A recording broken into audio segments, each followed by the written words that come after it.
to see you there on social as well. So Laura Ash is our guest today. I have wanted to have her on the show for quite some time. I am a big fan of hers and her business, and I'm a customer of hers, actually, going way back. And so here's her introduction. I want to spend some time talking about what she does. So she is a clinical herbalist, and we'll break that down in a moment of what that means. She's also a mother, and she's the owner of the Scarlet Sage, which is an herbal apothecary in San Francisco, California. She's also the founder of the Land of Verse, which is an online healing arts education company, and we'll talk about that as well. And she's also a doula, and she studied women's health with Aviva Romm. And Aviva Romm is an MD and an herbalist and an author of a book focused on hormone health. So we'll put a link to that in the show notes so you can check that out. And Laura, you've had a lifelong passion with alternatives to Western medicine and advancing the research and practice of herbal medicine, which is so cool. And you grew up in the Sierras, and you currently live with your wife and your 2 children and your Labradoodle in Oakland, California. Hi, welcome to the show. Good morning. Thank you for having me. Yeah, we're so happy to have you here. So Laura, one of the things that we like to start off with a lot of our guests is to talk about your own 4th trimester experience. Yes, I was sharing with you earlier before we jumped on that I've had 2 beautiful children. I was able to have 2 very different experiences for many reasons, and I'm happy to share both of them with you and your community today. So I'm so happy to be here. I was privileged and lucky enough to have 2 home births. And my first child, my son, his name's Tenzing. I was 29 years old when I had my first child, which is like being a baby here in the Bay Area of having my first child. I was living in Atlanta, Georgia. I just moved there from San Francisco with my husband at the time. And I got a hold of, what was the book from Ina May Gaskin, Spiritual Midwifery.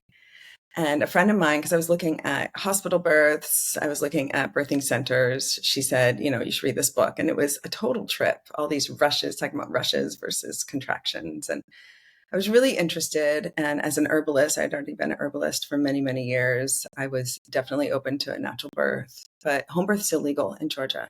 And so I ended up driving up to Tennessee to meet the home birth midwives at the farm where Ina May Gaskin started her intentional community. And I ended up getting a consult there with Carol, my midwife, and then decided to have a home birth up in Tennessee. So I actually went up there 2 weeks before my due date and ended up, after a 12-hour labor, having a home birth at the farm in Tennessee, which was a really beautiful, very intense.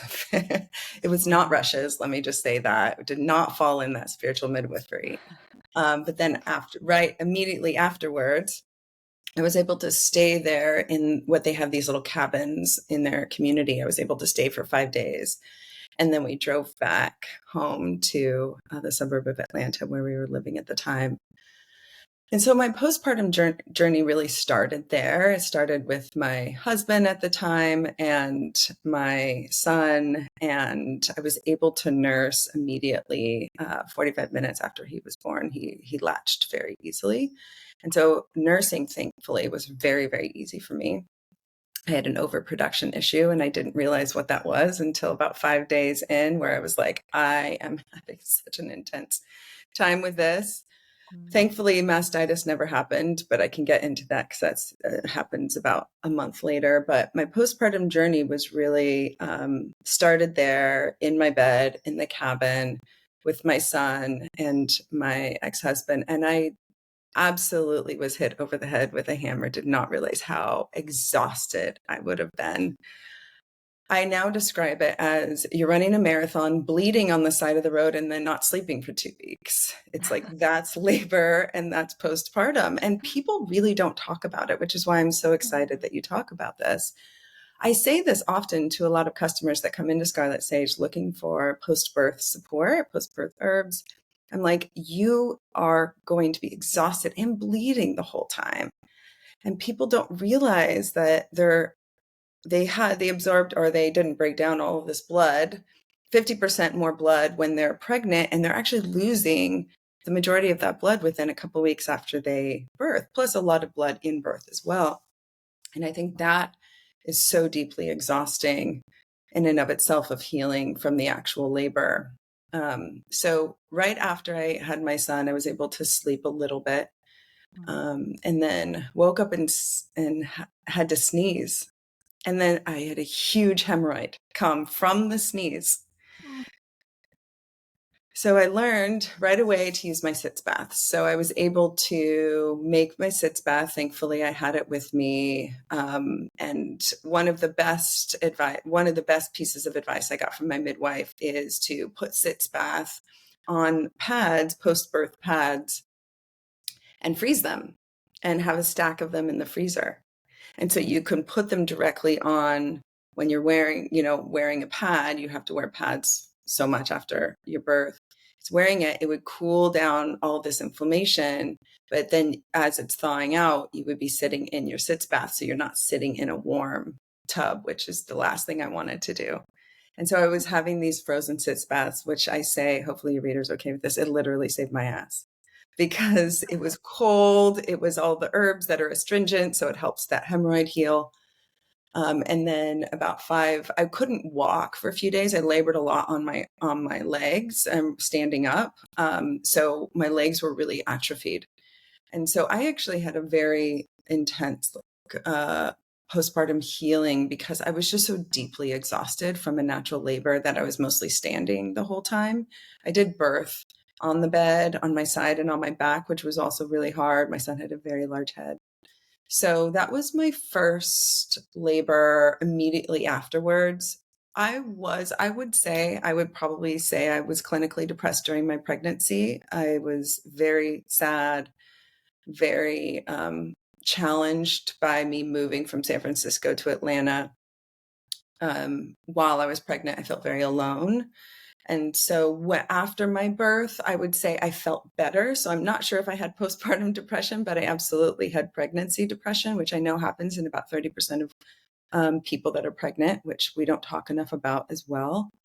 And so I did feel okay, because now I had something to do, right? The pregnancy was more challenging being alone, because I just had to sit and wait and be tired all the time and be nauseous. But I felt like I could eat. I felt like I could now take care of my new child. And that felt better to me. My milk came in within a few days, and actually came in significantly. And then thankfully I only had 2 stitches. I only tore a little bit with my birth. And so that healing was really quick, which was great. And I do have to say those sitz baths really helped that healing significantly.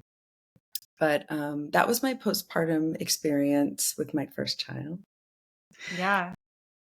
Thank you. You have No, any I've never questions? heard that tip about putting the sitz bath on the pad. That's amazing. What kind of pad? One of the bigger, The thicker, really big the maternity biggie. pads. Yeah. You can get any, if you're someone that births in the hospital, they give them to you. These just really large, almost like diapers, because you're Hmm. bleeding so much, right? So I would switch it back and forth between the dry one, because you're bleeding, and then the frozen sitz bath one.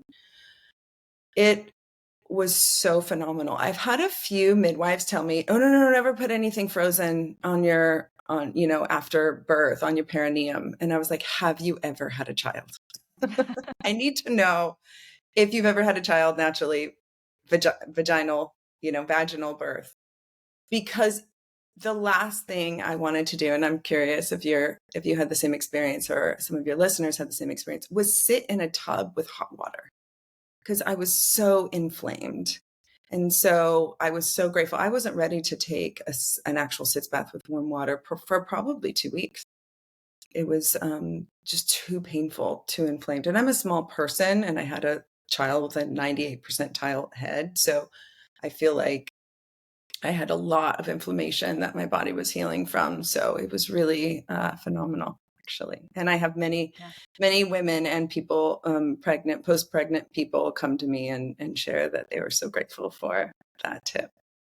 Yeah. No, that's great. Thank you. Yeah, I definitely used ice. I know a lot of women who did as Good. well. Good, Yes. good, good. I know it restricts blood vessels, but goodness sakes, you really need that afterwards. And then to Yeah. quickly say with my second, sorry, you were going to say something. Oh, well, the only thing I would add, we had a midwife recently on our program, and I'll include this information in the notes as well. But I mean, the lesson there is just don't leave the ice on too long Yeah, because it can restrict and actually cause problems. So, 15, 20 minutes, something like that, but not 24/7 for 2 weeks after birth. Like that's way, way too absolutely. much. Like you can do damage there. So, Right, agreed. And the nice thing about the sitz bath and pads is that they thaw within probably a few minutes. And so Mhm. it's this immediate relief, which feels really good. And then because they're so full of the sitz bath, you are sitting directly in this bath. So you're getting all those healing properties from the herbs, antibacterial, anti-inflammatory properties from these herbs directly on your perineum. So it's Yeah. a it's really lovely. Yeah, Yeah. Yeah. Serena Sayedwin was the midwife, and I'll pass that tip along. That's amazing. great. Yeah. And then my second child, I'd become a single parent with my second pregnancy. Very traumatic Mm. divorce, separation, right when I found out I was pregnant with my second child. And we've been living in East Africa, and I conceived my second child. And then we moved to Madison, Wisconsin, and separated. So I was a newly single mother with a 3-year-old and my second child in Madison, Wisconsin. So I did plan for a home birth with my second, and I learned from the first experience that I really didn't like having a home birth outside of my home. I appreciated the importance of being on the farm and the significance of being on the farm and having that experience, but the drive there and the drive back with a newborn afterwards was actually really challenging. So I really wanted a home birth in my own home. And so I had these amazing midwives. Madison, Wisconsin is a great place to do a home birth, and 2 midwives that were present. And I was able to birth in the water my second child in our living room. So I had this big tub that they fill up with water. And that was a really beautiful experience, something that if you ever get a chance, if anyone here ever gets a chance to experience, which is I know you have to be in a really easeful pregnancy and labor in order for that to happen, which I was very lucky for, but it was just a really beautiful experience. My body pushed her out for me. I didn't even consciously push. It was so cool. My midwife's like, just breathe through this, but don't consciously push. And my body just did it. I was like, oh, this is how people birth when they're like passed out, right? There's like, this is Yes. possible. This happens. It was just so cool. And with my second too, I didn't need to worry about it as much. At least that's how it felt. I felt like I was able to ride those waves a little bit more comfortably. So she was born, which is really beautiful, full moon eclipse, Mm. and immediately got on my chest. And I got out of the water on the couch and checked her. She nursed also within 30 minutes, immediately latched, which was great. And then my healing was very different. And I didn't bring this up the first time, is that I actually tinctured my placenta the first time I gave birth with my son. And I was thinking, I heard, oh, if you tincture, which is an alcoholic extract of plants, how that's usually do it. So I put it in alcohol to use it for menopause. That's what people are saying, is that, oh, it's really great for menopause. So if you can preserve it and tincture it and then have it for like 20 years down the road, that's great. So I was like, oh, I'm going to do that. I saved the placenta, I tinctured it. And my second one, I had it encapsulated by someone that encapsulates placentas. I believe they're an acupuncturist. And I took that and I felt like a superwoman. I was so blown away with how much better I felt. That deep exhaustion was still there. That deep bleeding on the side of the road after a marathon was still there. And then I got the placenta the day after I gave birth, and I was elated. I had energy. I stood up, even though I was still having a hard time walking. The labor was a lot easier. It was only 3 hours for my second baby. Yeah. And I felt so good. And I was like, this is why people talk about it. This is pretty phenomenal. And I, even my mood was significantly better. Even in the situation that I was in, I felt like I could do stuff. I had the motivation to get my life back together, go back to school, figure out what my next journey and my next chapter was with now my 2 children. And I did all the same self-care pieces with, the sitz baths and with, taking, sleeping and nursing. I did all of the right foods and all of the right stuff. But the placenta was the biggest transition for me from my first to my second of that postpartum experience. And placenta encapsulation is Placenta encapsulation this is a great thing because a lot of people don't know what this is. A lot of people have heard of like people eat their placenta or do placenta smoothies. And the idea of this, it's a very old idea of actually ingesting what you basically create. You create your own organ when you create placenta when you're pregnant. And that organ obviously is discarded, and people often plant it or use it for other things. But it's extremely high in iron, trace minerals, B vitamins, a lot of things that you're losing with basically just bleeding, right? All of this blood that we're losing and all these fluids we're losing during birth are really intense and can shock our bodies really easily. And so you're just basically supplementing that back in your body. And so what they do, as far as I know, is they dehydrate the placenta, and it's all sanitary. Make sure you get someone that's highly sanitary. They dehydrate it in a dehydrator, and then they powder it and put it in capsules. So that's placenta encapsulation. So you're just taking your own dehydrated placenta. Your body recognizes it as you. It's very bioavailable, which means it absorbs extremely well. And you will experience, it's like taking an iron supplement if someone's anemic. And I don't know if anyone's anemic here. It just feels like you have energy, feels like there's some vitality and some force there. Thank you for explaining that. Yeah, we've had stories of women who took all of their placenta, the encapsulated placenta, which is just taking it in pill form, and they consumed it in like 48 hours. All of Wow. it. And they felt fine. It was like Yeah. no adverse effects. And Amazing. other women sometimes will eke it out and take it even over the course of a year, or Wow. save a couple for their children's birthdays as something that's I can see special that. and connected, which Yeah. is really neat. All right. So we have a lot to cover. Thank you for sharing your stories, really different experiences for you, Yeah. and both beautiful. So here are our topics we wanted to talk about. So we want to cover an introduction to herbal medicine. What is it? How it works? Really high level. We're going to talk about the benefits of herbal medicine specific to pre and post birth. We're going to talk about women's health and the use of herbs for flourishing even beyond the fourth trimester. So there are things that we can do in terms of self-care that I want to dig into for women specifically. And then any tips on how women and families can benefit from herbal medicine like right away. So any listeners who are listening to us right now can go home and put these learnings to use right away for themselves. Mm-hmm. So those are our topics. Let's start with herbal medicine. What is herbal medicine? What do we mean by that? I love herbal medicine so much. So I didn't grow up with herbal medicine in my home. I had what we would consider a traditional white American family upbringing, very Christian, very Doritos and Diet Pepsi kind of home. Healthy food was like granola bars, like the Nature Valley ones, Bless my parents' hearts. They did everything they could. So herbal medicine actually was quite new to me. So what I understood originally when I was 19 and getting into my own version of what I would consider being an herbalist, herbal medicine looks like bottles, it looks like packages, it looks like supplements, it looks like essential oils, right?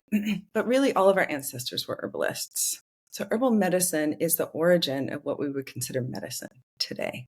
So allopathic medicine or Western medicine actually is derived from herbal medicine. So herbal medicine is how all of our ancestors stayed alive. It's why we're here today.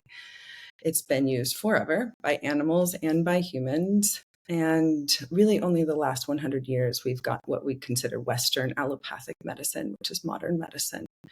And so herbal medicine is in all of our DNA. It's our medicinal foods, right? What we would consider superfoods these days, things that made our traditional ancestors feel happy, feel ready to go to war, even. There's some stories about traditional medicine feeling energized, which we would consider adaptogens these days, right? They also warded off the plague. They helped people's wounds heal quickly. So herbal medicine really is all forms of healing with plants. And we can use it as food, we can use it as a tea, we can use it as a salve external, or we can use it obviously internally now through supplementation, capsules, tinctures, which are alcoholic extracts. And then now we get things like essential oils, which are distilled from plants, which is a very traditional way of extracting the healing constituents from plants. So that's all encompassing herbal medicine. I'm a clinical medical herbalist, so I use herbs that have a physiological action very quickly. Some people are traditional herbalists and they use more spiritual plants. So they use it for people with grief or even people that feel like they want to ward off evil or protection against people trying to get at them. And that's more traditional indigenous medicine. And there's a lot of traditions there. I'm trained as a Western herbalist. I'm 100% Western European descent. My family's been in the States since the 1700s. So I'm really borrowing a lot of indigenous medicine if I'm using local plants, but I often use a lot of Western European plants that have localized here through white settlement. And that's herbalism in general. And there's so many different facets of herbalism, but what I practice is clinically researched and traditionally used, and how those cross over and how modern humans use herbs today. Okay, so this is something that's just been from the dawn of humans. It's like very common for us as humans to use what we have around us as a resource. So, specific to pregnancy and Yeah. the postpartum period, how do you see women and families using herbal medicine? One thing I love seeing on a daily basis, I feel like I have one of the best jobs ever, is people coming back and be like, oh, I feel so much better. Mm. I even see doctors using herbs, starting to integrate herbs in their practice. And they're like, people just come back so much better, right? It's like, we don't have to have these crescendo moments where, oh my God, this totally saved my life overnight, which does happen sometimes with herbs. But what we do see is that herbs have nutritive qualities, such as red raspberry leaf. We'll talk a lot about. It's this old wives' tale that it's good for induction. It's actually not good for induction. It's very specific for high mineral content and supporting the uterus the entire pregnancy. Mm-hmm. And then even postpartum, our uterus is going back into shape. It actually helps that uterine tone back into shape. So we're seeing herbs that are very nutritive, like red raspberry leaf. It's high in B vitamins and high in trace minerals, even nettles that's high in protein, high in trace minerals and B vitamins that are really just supporting our blood, supporting our nutrition. And then we see these other category of herbs in pregnancy and postpartum that we would consider having strong actions. And when we look at herbs, we say, what are their actions? Are they astringent, which means pulling up tissues, right? Just like if you sucked on a black tea bag, you're like immediately like, oh, that's intense. That's astringent, right? It tightens up tissue and absorbs water. And then there's certain herbs which we consider demulcent. And so that's soothing membranes. That's like if you had a big rash, you would want to put something soothing on it. And that can happen internally as well. So there's these different actions that we use herbs as categories. Calming herbs are herbs that are nervines. And nervines are herbs that work with our central nervous system.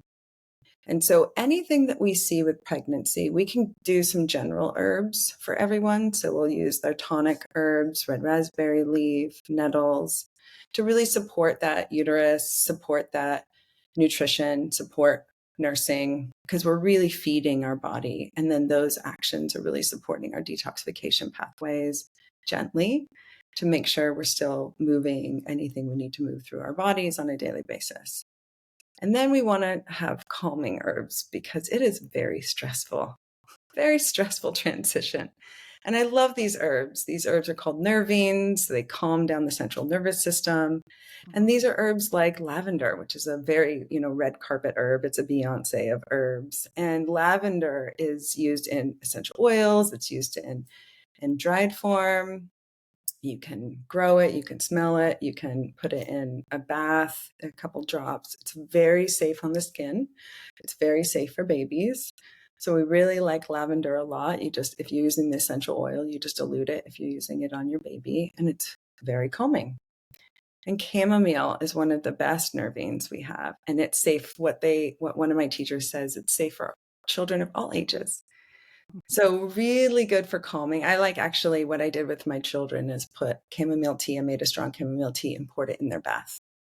And it just calmed their entire body down. Of course, then I'm drinking the chamomile tea as well to support my ability to stay calm and start napping when they're napping and sleeping when they're sleeping, which is the hardest thing I think for a new parent to do if they're also busy and they want to get up and do things, is to actually rest.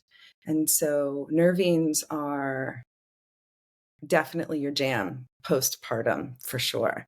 But also in pregnancy, it's so stressful in these transitions. These are safe while pregnant. Chamomile is definitely safe while pregnant. And so is catnip. Catnip does the opposite to us as it does to cats. So it actually calms down our entire nervous system and really good as a milk producing herb as well. And then the last category of herbs that I would consider for pregnancy and postpartum are herbs that reduce stress load.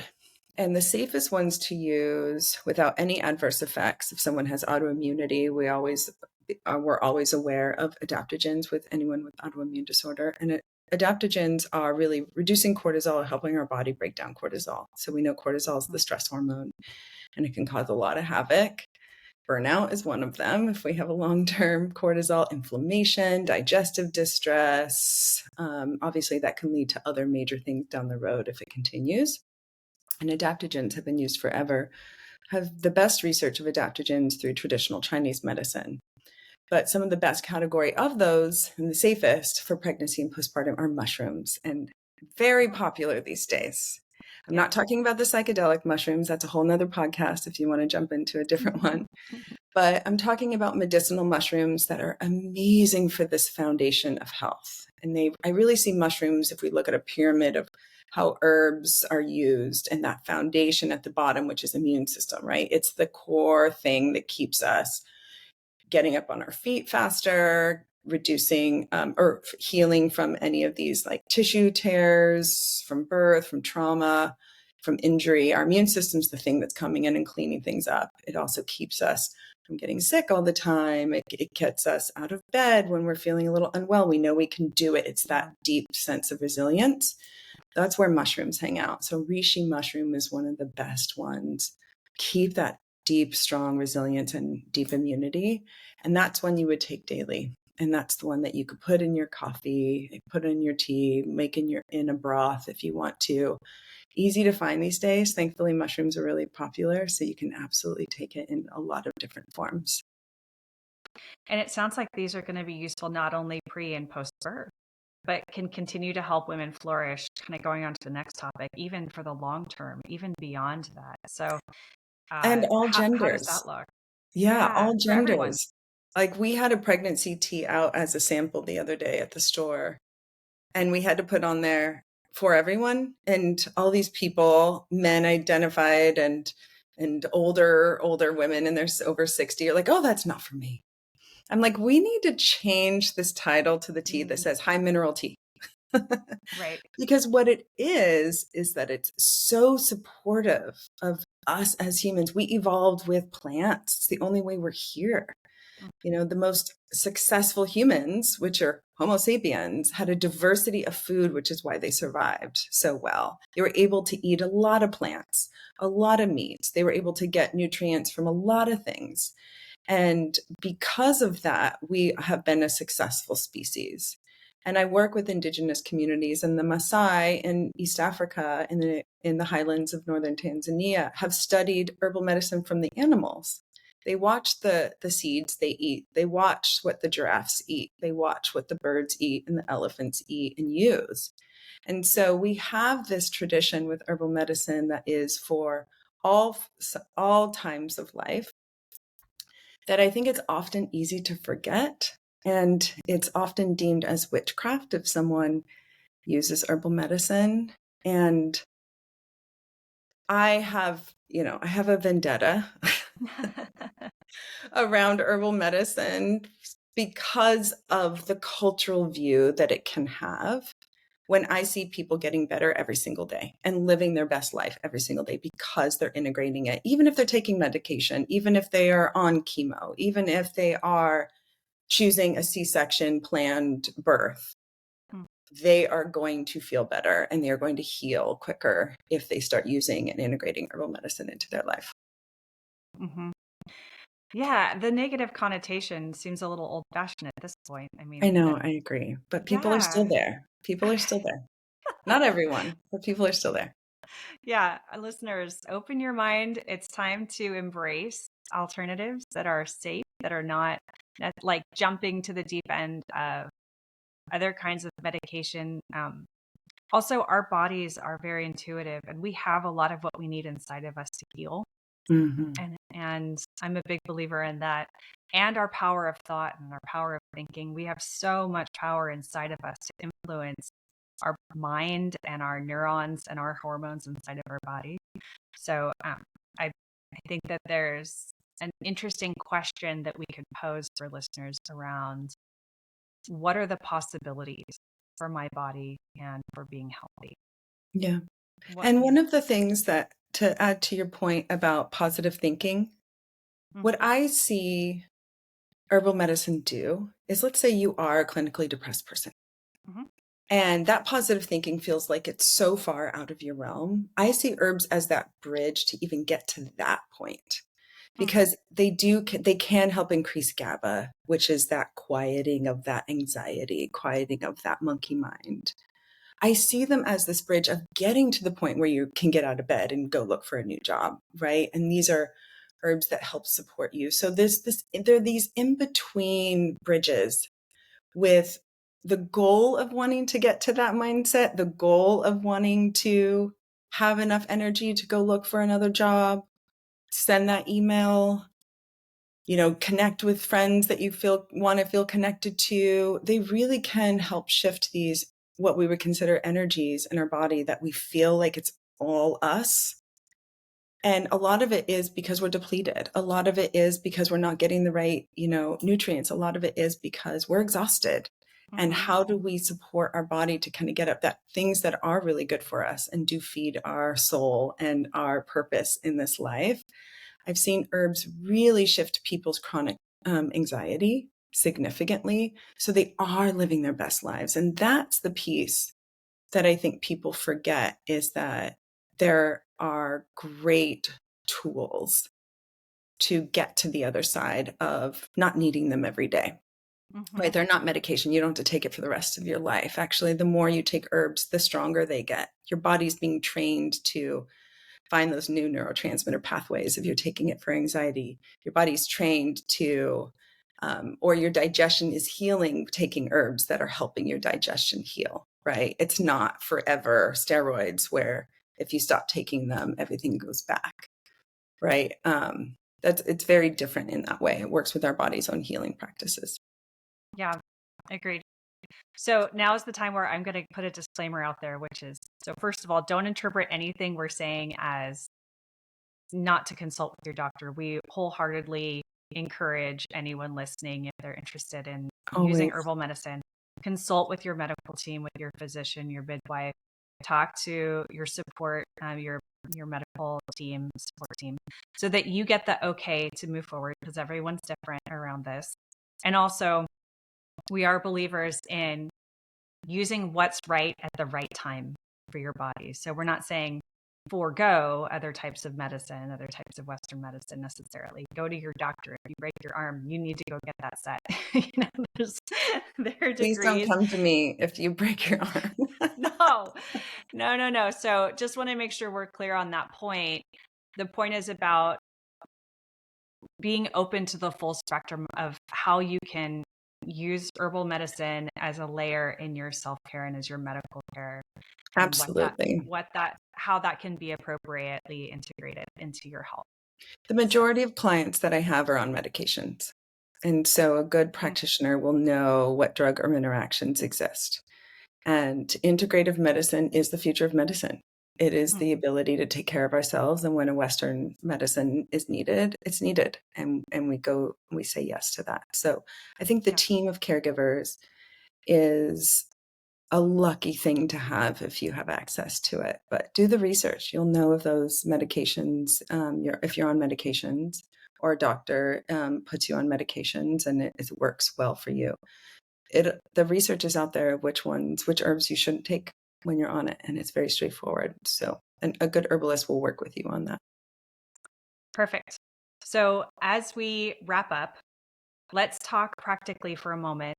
I'm someone listening to the show right now. I'm interested. I want to get started. Maybe pregnant, maybe postpartum, maybe the whole concept of children is a twinkle in your eye. Mm. They want to get started right away. What can they do? And some of the things that we touched on earlier, I know you have online education, you have the shop, even outside of your offerings. What can someone do right away if they're interested? Yes. The biggest piece that I've seen with fertility when I've helped people try to get pregnant is stress. Mm, And for all genders and all partners. And so reducing stress load is an easy thing for me to say, but I can give some tools of helping reduce stress load. So especially if you're over 35 trying to get pregnant, stress is a really important piece. So stress and nutrition. So reducing stress load, there's the herbs adaptogens we've talked about. Feel free to research your own. Tulsi is one of my favorites. It's really lovely. Holy basil, it's a lovely tea, easy to find. Every natural food store, you'll see some Tulsi tea in a tea box. You can start drinking it and feel like, oh, I feel like I can handle some stressful situations a little better and I'm not as overwhelmed. And there's these little pieces that you'll start feeling about how these adaptogens are working. Mushrooms, we talked about, that's a great place to start. mhm. One of my favorites is ashwagandha, especially if your partner is male. Ashwagandha can help actually increase virility for men and for people with penises. Maca is a great herb for both all genders to help with actually semen count as well as motility. So there's some really good herbs out there that you would be able to find to start supporting this idea. I want to be as fertile as possible when I start trying, or I'm trying right now and I haven't checked out these alternatives. Any midwife or OBGYN that's helping you with fertility knows about these plants. And if they don't, it's easy to find clinical research on them and give them, say, hey, I'm interested in this. This is what I want to do. I have presented many people's doctors with clinical trials. I love clinical trials. I'm involved in some new ones right now with skull cap for anxiety. So I'm all for the newest research out there. And they're actually really wonderful support systems for you and your allopathic doctor if that's something you want to go into. PubMed is a good place to start if you want to look for those. And then the nutrition part of it is really important. I have seen people's fertility increase significantly by drinking bone broth. So one of the biggest challenges I've seen is people not eating as their ancestors ate when they're trying to get pregnant. So I always guide people into the direction of what did your ancestors eat? So my ancestors are British and Swedish descent, and my ancestors ate reindeer 9 months out of the year in order to survive the Arctic Circle. They also ate a lot of fish. So I actually survive a lot with protein, animal protein, and with high fatty fish. That increased my vitality significantly. And so I would look at your ancestry and see what kind of foods they ate on a regular basis. Vegetarianism is usually not the best place to be supporting your fertility, and there's some good research on that. But if that's something that someone has a hard time with, I usually recommend just doing bone broth once a week as a medicine for them to support that fertility and that virility as they are really getting prepared to have a child. Again, with all genders. And those are the two pieces: healthy fats, healthy proteins, and then really nutritive herbs and stress supportive herbs for someone that is preparing to have a child. Perfect. And for pregnancy, are there any tips for hands-on things they can do right away? A good prenatal is everything. I was very nauseous with both of my babies, so I swear to God, my prenatal was the one thing that gave them all their nutrition. A really good food-based prenatal. There's a few companies that I know are doing really good ones. I don't know if we can talk about brands on this podcast, but my favorite is New Chapter. They're fermented foods and herbs, highly absorbable. Again, I was very nauseous. I did not get nauseous with this supplement. So I do recommend them more than I recommend any other prenatal. And I did not experience any like neon yellow urine or any constipation with both of my pregnancies. And I've seen a lot of people have extremely good results with that prenatal. It does have methylfolate if you are someone with an MTHFR mutation. So you need methylated folate in order to get folic acid. That is already in that supplement. So I would highly recommend that first, because nausea does create such an extreme loss of nutrition. So you really need to make sure you're taking one of those if you are someone with extreme nausea, or if you're just someone that wants to eat donuts all day long. I think that's really important. The second one would be pregnancy tea. We talked about red raspberry leaf is supportive. It's a uterine tonic. So it actually tones that uterus the entire pregnancy. So safe pre-pregnancy, in pregnancy, and post-pregnancy. It's not just for induction. It's not just for labor. Many people walk into my store and they're like, oh, I want this baby to come tomorrow. I need red raspberry leaf. And I'm like, I have other herbs for that, but you should have been doing this for 9 months. I don't say that in that moment, but it is not going to make the baby show up. What it is when we're in labor and our body's contracting, we need tone, we need muscles, we need the ability to contract in order to push that baby out. Red raspberry leaf does that. It helps keep that tone the entire pregnancy. So when you're in labor, it actually is supposed to make labor faster, make labor more efficient in some ways. And it has all those minerals. So red raspberry leaf is really important. Nettles are really important. Nettles are these high mineral content, very traditional English herb. You'll read them in all the traditional herbals. Nettles have always been a food and a traditional herbal medicine, but it also helps with edema. So any water retention that some pregnant people have can help reduce that water retention with nettles. And then I like nervines. Catnip is one we talked about earlier, and oat straw or milky oats. They're like those grassy oats that you see probably here in California, like all summer. And what those are is they actually nourish your nervous system so much that it's considered even stress reducing. And so it's a really good one to take in pregnancy and postpartum. Okay. And so anything specific to postpartum that you'd highlight? If someone did one thing, what would it be?